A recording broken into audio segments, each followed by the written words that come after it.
मुख्यमंत्री बड़ घोषणा एही दिन अकाउंट को जीव बड़का टंका सुभद्रा योजना को नहीं मुख्यमंत्री मोहन माझी बड़ सूचना देइचंती। किछि समय पूर्व सुभद्रा योजना को नहीं बड़ अपडेट देइचंती उपमुख्यमंत्री प्रभाती परिडा। केउ दिन प्रथम और द्वितीय किस्ती टंका मिलबो एनै से गणमाध्यम प्रतिक्रिया रखिचंती। से कहिचंती 2 दिन तले जहा रिव्यू नैतिले 92 लाख पाखापाखि लोके सुभद्रा योजना पाई आवेदन करथिले। आमे 25 लाख 11,000 लोकों को देइचु आ गोटे सप्ताह भितर 1 कोटी लोकों को आवेदन बोधे आसी जाइथिबा सुभद्रा योजना कोटिए लोकों को पाखरे पहुंचीबा पई 1 रु स्कॉलर हेबो पुणी लोकों को दिया जिवो। जेउ माने आवेदन करिचंदी सरकार समस्त को वेरिफिकेशन करिवे। एथर 25 लाख 11,000 लोकों को पाखे पहुंचीबु। प्रथम किस्ती समस्त पाइबा परे एभली स्थिति हेबो नै। तेणु मार्च 8 रे समस्त एका सांगरे 2टी किस्ती टंका पाइबे। सेहीपरि मुख्यमंत्री कहिचंती किछि दिन मध्य बाकी 25 लाख को सुभद्रा टंका मिलिबो। 1 कोटी महिला को पर्याय क्रमे टंका मिलिबो। चलंतु परवर्ती खबर पर नजर पकईबा। आसुची बड़ वर्षा 10 जिला को अलर्ट। आसुची बड़ वर्षा 24 घंटा प्रबल वर्षा नहीं अनुमान करिछि पाणीपाग विभाग। लघुचाप प्रभाव राज्यर अधिकांश अंचल वर्षा लगी रही। पश्चिम केंद्रीय बंगोपसागर और संलग्न उत्तर आंध्र प्रदेश दक्षिण और उपकूल सृष्टि होइतिबा लघुचाप क्षेत्र प्रभाव वर्षा लगी रही। यार प्रभाव आउ 2 दिन प्रबल सेचिबो। आज बिजुली घड़घड़ी सह वर्षा पाई 10 जिला को येलो वार्निंग जारी करा जायछि। सेहीपरि परवर्ती 24 घंटा सुंदरगढ़ केन्दुझर मयूरभंज बालेश्वर भद्रक केन्द्रापड़ा जाजपुर झारसुगुड़ा सम्बलपुर और बरगढ़ प्रबल वर्षा हेबाकु थिबारु सतर्कता अवलंबन करने आंचलिक पाणीपाग विज्ञान केन्द्र पक्षरु परामर्श दिया जायछि। वर्षा पाई 7 जिला को येलो वार्निंग जारी करिछि पाणीपाग विभाग। चलंतु परवर्ती खबर पर नजर पकईबा। नवीन को नुआ मास्टर प्लान प्रति जिले में हेबो। बीजेडी रो बसिबा को जाउछि बड़ बैठक। अध्यक्षता करिवे खोज सुप्रीमो नवीन पट्टनायक। आसंता 27 तारिख शुक्रवार शंख भवन एकाठी हेबे बीजेडी रो सबु वरिष्ठ नेता और जिला सभापति। आगामी रणनीति नहीं हेबो विस्तृत आलोचना। निर्वाचन पराजयर कारण खोजिबा सह दल को किपरि पूर्वपरि दुष्ट करी हेबो से नहीं आलोचना हेबो। तेबे दल रे अंतकंदल बढ़ुथिबारु दल को किपरि संतुष्ट करा जिवो एने अंटा कसिचंती नवीन पट्टनायक। एथिपाई नवेम्बर 27 रु जिला गस्त करिवे नवीन। प्रति जिला को जाई दलीय कर्मी और नेता को भेटी दलर पराजयर कारण खोजिबा एथिलागी केउ रणनीति प्रस्तुत हेबो ता उपरे आलोचना करिवे। चलंतु परवर्ती खबर पर नजर पकईबा। गुरुवार ओडिशा आसिबे जेपी नड्डा। भाजपा राष्ट्रीय अध्यक्ष जेपी नड्डा आज गुरुवार ओडिशा आसिबार कार्यक्रम रही। एने राज्य भाजपा सभापति मनमोहन सामल सूचना देइचंती। दिनिकिया ओडिशा गस्तर आसी पार्टी ऑफिसर रे पहुंचीबे। आज पूर्वाह्न 11 दिन गोटाए जाए राज्य कार्यालय पे रहिबे बोली सूचना मिली। एमपी विधायक दलीय कर्मकर्ता सह आलोचना कार्यक्रम रही। या सह दलर सदस्यता अभियान नहीं मध्य परामर्श देवार कार्यक्रम रही। चलंतु परवर्ती खबर पर नजर पकईबा। भरतपुर परे पुणी थाना बाबू नारे आसिला संगीन अभियोग महिला कर्मचारी को पुणी खाकीरे लागिला कलंक। थाना बाबू नारे आसीची संगीन अभियोग। भरतपुर आदर्श थाना परे राउरकेला बंडमुंडा थाना रे महिला को असदाचरण एथर कौनसी अभियोग करने को आसीथिबा महिला को नुहे खोद थाना रे कार्यरत जड़े महिला कर्मचारी असदाचरण शिकार होइचंती। एने महिला कर्मचारी जनक बंडमुंडा थानार आईआईसी नाँ रे असदाचरण करितबा अभियोग आनिचंती। अभियोग परे आईआईसी एसपी ऑफिसर बदली करा जायछि। तेबे एई घटना महिला डीएसपी द्वारा तदंत आरंभ होइछि। चलंतु परवर्ती खबर पर नजर पकईबा। उप मुख्यमंत्री सुरक्षा गाड़ी धक्का 2 छात्र आहत। बड़ पदक्षेप नेले प्रभाती। बुधवार पूर्वाह्न एक दुर्भाग्यजनक घटनार पुरी जिलार गोप ब्लॉक अंतर्गत सरसियापड़ा अंचल उप मुख्यमंत्री प्रभाती परिडांकर सुरक्षा रे थिबा पुलिस वैन धक्कार 2 जन छात्र छात्री आहत होइचंती। एही दुर्घटना पर उभयों को तुरंत चिकित्सा पाई गोप कम्युनिटी स्वास्थ्य केन्द्र भर्ती करा जायतिला। परे तांको अवस्था गुरुतर होई पड़िबारु छात्री जनकर स्वास्थ्य ବସ୍ତା ବିଗିଡ଼ିବାରୁ ତାଙ୍କୁ ଭୁବନେଶ୍ୱରର ଏକ ଘରୋଇ ଡାକ୍ତରଖାନାକୁ ସ୍ଥାନାନ୍ତର କରାଯାଇଥିଲା। ସୂଚନା ଅନୁଯାୟୀ ଉପମୁଖ୍ୟମନ୍ତ୍ରୀ ପ୍ରଭାତୀ ପରିଡ଼ା ଡାକ୍ତରଖାନାରେ ଉଭୟ ଛାତ୍ରଙ୍କୁ ଭେଟିଥିଲେ। ଭଗବାନଙ୍କ କୃପାରୁ ଉଭୟ ବର୍ତ୍ତମାନ ସ୍ଥିର ଅଛନ୍ତି। ଉନ୍ନତ ଚିକିତ୍ସା ପାଇଁ ମୁଁ ସେମାନଙ୍କ ମଧ୍ୟରୁ ଜଣଙ୍କୁ ଭୁବନେଶ୍ୱରର ଏକ ଘରୋଇ ହସ୍ପିଟାଲକୁ ପଠାଇଛି ବୋଲି ପରିଡ଼ା କହିଛନ୍ତି। ଚାଲନ୍ତୁ ପରବର୍ତ୍ତୀ ଖବରକୁ ନଜର ପକାଇବା। ଲେବାନନ ଇସ୍ରାଏଲ ସୀମାରେ ମୁତୟନ ହେଲେ 600 ଭାରତୀୟ ସୈନିକ, ଜାଣନ୍ତୁ କାହିଁକି? ମଧ୍ୟପ୍ରାଚ୍ୟର ସୁଇଜରଲ୍ୟାଣ୍ଡ କୁହାଯାଉଥିବା ଲେବାନନ ଏବେ ପୁରା ଛାରଖାର ହୋଇଯାଇଛି। ଦକ୍ଷିଣ ଲେବାନନ ଇସ୍ରାଏଲ କରିଛି ସବୁଠାରୁ ବଡ଼ ହମଲା। ବିଦ୍ରୋହୀ ସଂଗଠନ ହେଜବୁଲାଙ୍କୁ ଟାର୍ଗେଟ କରି ଇସ୍ରାଏଲ କରିଥିବା ଘନ ଘନ ରକେଟ ଓ ବୋମା ମାଡ଼ରେ ସବୁ କିଛି ମାଟିରେ ମିଶି ଯାଇଛି। ଇସ୍ରାଏଲର ହମଲାରେ 858 ଜଣ ମୃତ୍ୟୁ ହୋଇଛି। ଏହି ଉତ୍ତେଜନା ମଧ୍ୟରେ ଶାନ୍ତି ବଜାୟ ରଖିବାରେ ଭାରତୀୟ ସେନା ଏକ ଗୁରୁତ୍ୱପୂର୍ଣ୍ଣ ଭୂମିକା ଗ୍ରହଣ କରୁଛି। ମିଳିତ ଜାତିସଂଘର ଶାନ୍ତିରକ୍ଷା ମିଶନ ଅଧୀନରେ ଥିବା ଅସୁବିଧାଜନକ ଇସ୍ରାଏଲ ଲେବାନନ ସୀମାରେ ଭାରତୀୟ ସେନା ନିଜର ଦୃଢ଼ ଉପସ୍ଥିତି ଜାରି ରହିଛି।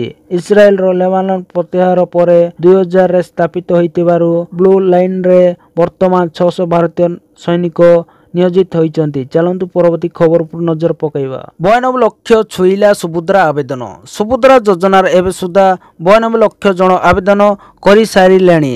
ଉପମୁଖ୍ୟମନ୍ତ୍ରୀ ପ୍ରଭାତୀ ପରିଡ଼ା ଏନେଇ ସୂଚନା ଦେଇଛନ୍ତି।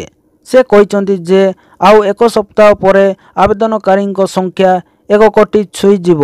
ଇକେୱାଇସି ପାଇଁ ଟିକେ ସମୟ ଲାଗୁଛି। 25 ଲକ୍ଷ 11,000 ମହିଳାଙ୍କୁ ପ୍ରଥମ କିସ୍ତି ଦେଇସାରିଛୁ। 1 କୋଟି ମହିଳାଙ୍କ ପାଖରେ ପହଞ୍ଚିବାକୁ 4ଟି କ୍ଲାବର ରହିଛି। 1 କୋଟି ମହିଳାଙ୍କୁ ସୁନିଶ୍ଚିତ ଟଙ୍କା ମିଳିବ। ମାର୍ଚ୍ଚ 8 ପୂର୍ବରୁ ପ୍ରଥମ କିସ୍ତି ସମସ୍ତ ମହିଳାଙ୍କୁ ମିଳିବ, କିନ୍ତୁ ଦ୍ୱିତୀୟ କିସ୍ତି ଏକକାଳୀନ ସମୟ ମହିଳାଙ୍କୁ ପ୍ରଦାନ କରାଯିବ। କିଏ ଆଗ ପାଇଁ ତ କିଏ ପରେ ପାଉଛି, କିନ୍ତୁ ସମସ୍ତ ନିଶ୍ଚିତ ପାଇବେ ବୋଲି ଉପମୁଖ୍ୟମନ୍ତ୍ରୀ ପ୍ରଭାତୀ ପରିଡ଼ା କହିଛନ୍ତି। ଚାଲନ୍ତୁ ପରବର୍ତ୍ତୀ ଖବରକୁ ନଜର ପକାଇବା। ନିଜେ ଫସିଲେ ନବୀନ, ଏମିତି କାହିଁକି କହିଲେ ମୋହନ ଜାଣନ୍ତୁ। ପୂର୍ବତନ ମୁଖ୍ୟମନ୍ତ୍ରୀ ନବୀନ ପଟ୍ଟନାୟକଙ୍କ ଭୋଟ ପାଇଁ ହୀନ ଚକ୍ରାନ୍ତ କରିଥିଲେ, ଆଉ ସେହି ଚକ୍ରାନ୍ତରେ ସେ ନିଜେ ଫସିଲେ ବୋଲି ମୁଖ୍ୟମନ୍ତ୍ରୀ ମୋହନ ଚରଣ ମାଝୀ କହିଛନ୍ତି। ଏଥିସହ ଶ୍ରୀ ମାଝୀ ନବୀନ ପଟ୍ଟନାୟକଙ୍କୁ ସମାଲୋଚନା କରି ସେ କହିଛନ୍ତି ଯେ ନବୀନ 24 ବର୍ଷ ଶାସନ ରାଜ୍ୟକୁ ବିକାଶ ବଦଳରେ ଧ୍ୱଂସ କରିଦେଲେ। ନିର୍ବାଚନ ପୂର୍ବରୁ ଅନୁଷ୍ଠିତ ହୋଇଥିବା ସଭାଗୁଡ଼ିକରେ ମଞ୍ଚରେ ସିଏମ୍ ଓ ଅଧିକାରୀ ନେତୃତ୍ୱ ନେଇ ଭାଷଣ ଦେଇଥିଲେ। ମନ୍ତ୍ରୀ ଓ ବିଧାୟକ ମଞ୍ଚ ତଳେ ଛିଡ଼ା ହେଉଥିଲେ। ଓଡ଼ିଆ ଅସ୍ମିତାକୁ ବିପଦରେ ପକାଇଦେଲେ। ଓଡ଼ିଆ ଯଦି କଷ୍ଟ ପାଇବ, ସରକାର ନିଶ୍ଚିତ ପରିବର୍ତ୍ତନ କରିବ। ଏଣୁ ଓଡ଼ିଶାବାସୀ ସରକାର ପରିବର୍ତ୍ତନ କଲେ ବୋଲି ମୁଖ୍ୟମନ୍ତ୍ରୀ ମୋହନ ଚରଣ ମାଝୀ କହିଛନ୍ତି। ଏଥିସହ ସେ କହିଛନ୍ତି ଯେ ପୂର୍ବ ସରକାର କେନ୍ଦ୍ରୀୟ ଯୋଜନାକୁ ନିଜ ଯୋଜନା କହି ଲୁଟି ନେଇଥିଲେ। ଛୁଆକୁ ମୋ ଛୁଆ କହିବା କଥା ଲୋକେ ଜାଣିପାରିଲେ। ଭୋଟ ପାଇଁ ହୀନ ଚକ୍ରାନ୍ତର ନିଜେ ଫସିଲେ, ଆଉ ଲୋକେ ତାଙ୍କୁ ଜବାବ ଦେଲେ ବୋଲି ଶ୍ରୀ ମାଝୀ କହିଛନ୍ତି। ଚାଲନ୍ତୁ ପରବର୍ତ୍ତୀ ଖବର ଉପରେ ନଜର ପକାଇବା। ଏଣିକି ରାଜ୍ୟ ଭିତରେ ବିମାନ ଯାତ୍ରା କରିପାରିବେ ସରକାରୀ ଅଧିକାରୀ। ଏଣିକି ସରକାରୀ କାର୍ଯ୍ୟରେ ରାଜ୍ୟ ଭିତରେ ବିମାନ ଯୋଗେ ଯାତ୍ରା କରିପାରିବେ ସରକାରୀ ଅଧିକାରୀ। ଏନେଇ ଓଡ଼ିଶା ସରକାରଙ୍କ ପକ୍ଷରୁ ଅନୁମତି ଦିଆଯାଇଛି। ରାଜ୍ୟ ଅର୍ଥ ବିଭାଗ ପକ୍ଷରୁ ଜାରି ହୋଇଥିବା ବିଜ୍ଞପ୍ତି ଅନୁଯାୟୀ ଗ୍ରୁପ ଏ ବର୍ଗର ରାଜ୍ୟ କର୍ମଚାରୀଙ୍କୁ ରାଜ୍ୟ ମଧ୍ୟରେ ସରକାରୀ କାର୍ଯ୍ୟକ୍ରମ ସମୟରେ ବିମାନ ଯୋଗେ ଯାତ୍ରା କରିବାକୁ ରାଜ୍ୟ ସରକାର ଅନୁମତି ପ୍ରଦାନ କରିଛନ୍ତି। ବର୍ତ୍ତମାନ ଆନ୍ତଃରାଜ୍ୟ ଆକାଶମାର୍ଗରେ ସହଯୋଗକୁ ଦୃଷ୍ଟିରେ ରଖି ସରକାର ଏହି ନିଷ୍ପତ୍ତି ନେଇଛନ୍ତି। ତୁରନ୍ତ ପ୍ରଭାବ ସହିତ ଏହି ନିଷ୍ପତ୍ତି କାର୍ଯ୍ୟକାରୀ ହେବ। ଚାଲନ୍ତୁ ପରବର୍ତ୍ତୀ ଖବର ଉପରେ ନଜର ପକାଇବା। କେବିସି 16 22 ବର୍ଷୀୟ ଯୁବକ ହେଲେ କେବିସି 16ର ପ୍ରଥମ କୋଟିପତି। କଲ୍କି 2898 ପରି ବ୍ଲକବଷ୍ଟର ଚଳଚ୍ଚିତ୍ର ଦେବା ପରେ ଭେଟରାନ ହିନ୍ଦୀ ସିନେମା ଅଭିନେତା ଅମିତାଭ ବଚ୍ଚନ ଆଜିକାଲି ତାଙ୍କ କ୍ୱିଜ୍ ଶୋ କୌନ ବନେଗା କରୋଡ଼ପତି ଜରିଆରେ ଦର୍ଶକ ମନୋରଞ୍ଜନ କରୁଛନ୍ତି। କେବିସି 16ତମ ସିଜନ 12 ଅଗଷ୍ଟ ଆରମ୍ଭ ହୋଇଛି ଏବଂ ବର୍ତ୍ତମାନ ଚଳିତ ସିଜନରେ ପ୍ରଥମ କୋଟିପତି ମଧ୍ୟ ଏହି ଶୋକୁ ମିଳିଛି। ଅମିତାଭ ବଚ୍ଚନଙ୍କ ଶୋ କୌନ ବନେଗା କରୋଡ଼ପତିରେ ଜଣେ ପ୍ରତିଯୋଗୀ କୋଟିପତି ହେବାରେ ବହୁତ କମ୍ ସମୟରେ ଘଟିଥାଏ। ଏହି ସିଜନରେ ପ୍ରାୟ 1.5 ମାସ ପରେ ଶୋକୁ ମିଳିଛି ପ୍ରଥମ କୋଟିପତି। ଆସନ୍ତୁ ଜାଣିବା ସେହି ବ୍ୟକ୍ତି କିଏ ଏବଂ ସେ କେଉଁଠାରୁ ଆସିଛନ୍ତି। କେବିସି 16ର ପ୍ରଥମ କୋଟିପତି ହେଲେ ଜଣେ 22 ବର୍ଷୀୟ ଯୁବକ ଜମ୍ମୁ କାଶ୍ମୀରର। ଏହି ବ୍ୟକ୍ତିଙ୍କ ନାମ ଚନ୍ଦ୍ରପ୍ରକାଶ। ମାତ୍ର 22 ବର୍ଷ ବୟସରେ ଚନ୍ଦ୍ରପ୍ରକାଶ ଇତିହାସ ସୃଷ୍ଟି କରିଛନ୍ତି। ସେ 1 କୋଟି ଟଙ୍କା ଜିତିଛନ୍ତି ଏବଂ ତାଙ୍କ ଖେଳ ଏବେ ବାକି ଅଛି। ଚାଲନ୍ତୁ ପରବର୍ତ୍ତୀ ଖବର ଉପର ନଜର ପକାଇବା। ବିଶ୍ୱର ତୃତୀୟ ଧନୀ ବ୍ୟକ୍ତି ମାର୍କ ଜୁକରବର୍ଗ। ମେଟା ପ୍ଲାଟଫର୍ମ ସହ ପ୍ରତିଷ୍ଠାତା ତଥା ସିଓ ମାର୍କ ଜୁକରବର୍ଗ $200 ବିଲିୟନ ସମ୍ପତ୍ତି ସହିତ ଧନୀ ବିଲିୟନର କ୍ଲବରେ ସାମିଲ ହୋଇଛନ୍ତି। ଟେସ୍ଲା ମୁଖ୍ୟ ଇଲନ ମସ୍କ ଏବଂ ଆମାଜନ ପ୍ରତିଷ୍ଠାତା ଜେଫ୍ ବେଜୋସ୍ ଏହି କ୍ଲବରେ ପୂର୍ବରୁ ସାମିଲ ଥିଲେ। ବ୍ଲୁମବର୍ଗ ବିଲିୟନର୍ସ ଇଣ୍ଡେକ୍ସ 25 ସେପ୍ଟେମ୍ବର 2024ରେ ପ୍ରକାଶିତ ବିଲିୟନରଙ୍କ ସଦ୍ୟତମ ତଥ୍ୟ ଅନୁଯାୟୀ ଇଲନ ମସ୍କ ହେଉଛନ୍ତି $268 ବିଲିୟନ ସମ୍ପତ୍ତି ସହିତ ଦୁନିଆର ସବୁଠାରୁ ଧନୀ ବ୍ୟକ୍ତି।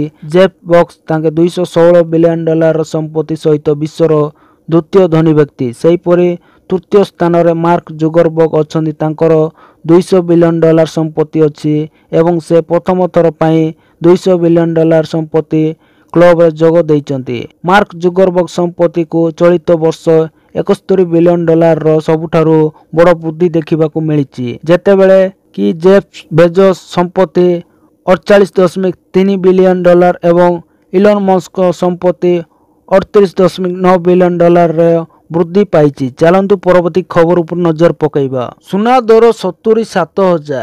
ଭାରତରେ ପ୍ରଥମ ଥର ପାଇଁ 10 ଗ୍ରାମ ପିଛା ସୁନା ମୂଲ୍ୟ 76,000 ଟଙ୍କା ଅତିକ୍ରମ କରିଛି। ରିପୋର୍ଟ ମୁତାବକ 24 କ୍ୟାରେଟ 10 ଗ୍ରାମ ସୁନାର ଦାମ 76,950 ଟଙ୍କାରେ ପହଞ୍ଚିଛି। ଦିଲ୍ଲୀ, ଜୟପୁର, ଲକ୍ଷ୍ନୌ ଏବଂ ଚଣ୍ଡିଗଡ଼ ଭଳି ବଡ଼ ସହରରେ ଏହି ବୃଦ୍ଧି ଘଟିଛି। ସୁନାର ଦାମ ଗତ ସେସନରେ 1% ଅଧିକ ବଢ଼ିବା ପରେ ଅନ୍ତର୍ଜାତୀୟ ବଜାରରେ ଏହାର ମୂଲ୍ୟ ରେକର୍ଡ ସ୍ତରରେ ପହଞ୍ଚିଛି। ଅନ୍ତର୍ଜାତୀୟ ବଜାରରେ ସ୍ପଟ୍ ସୁନା ମୂଲ୍ୟ 3.3% ବୃଦ୍ଧି ହୋଇ 1 ଆଉନ୍ସ ପିଛା $26,065ରୁ ଅଧିକ ରହିଛି। ସେହିପରି ରୂପା ମୂଲ୍ୟରେ ମଧ୍ୟ 4.6% ବୃଦ୍ଧି ହୋଇ 4 ମାସ ମଧ୍ୟରେ ସର୍ବୋଚ୍ଚ ସ୍ତରରେ ପହଞ୍ଚିଛି। ମଙ୍ଗଳବାର ଦିନ ରୂପା ମୂଲ୍ୟରେ 4.6% ବୃଦ୍ଧି ପାଇଛି, ଯାହା 4 ମାସ ମଧ୍ୟରେ ଗୋଟିଏ ଦିନର ସବୁଠାରୁ ବଡ଼ ବୃଦ୍ଧି।